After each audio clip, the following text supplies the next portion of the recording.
CBS 4 is your local election headquarters. We continue to get reaction as it rolls into the redistricting decision in Indiana. You might remember on Friday, State Senate President Pro Tem said they don't have the votes to redistrict. CBS 4's Russ McQuaid looks at the fallout among voters and the people they put into office.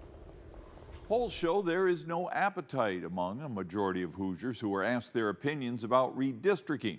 But the reaction to the State House pushback of the White House is strong.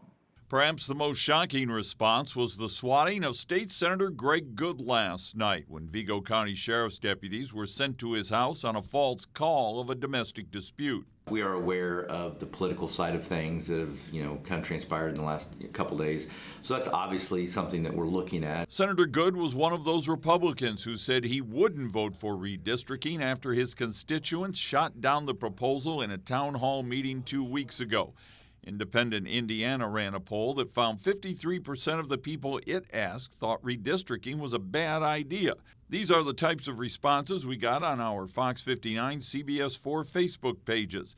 Even though I am a President Trump supporter on most of his actions, I am glad the Indiana Republicans rejected the move to redistricting thing.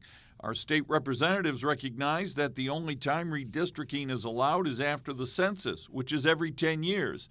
I am a registered Republican. Marion County residents are Democrats. They have the right to be represented by whom they choose. This is America. And finally, can't make a horse drink the water.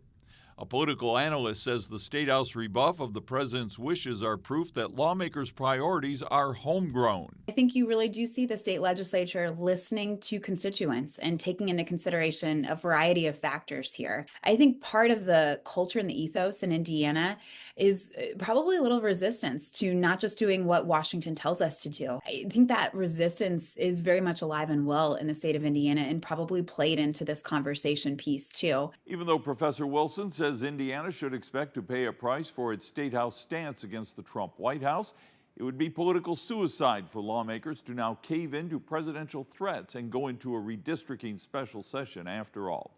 In the studio, Russ McQuaid, CBS 4 News.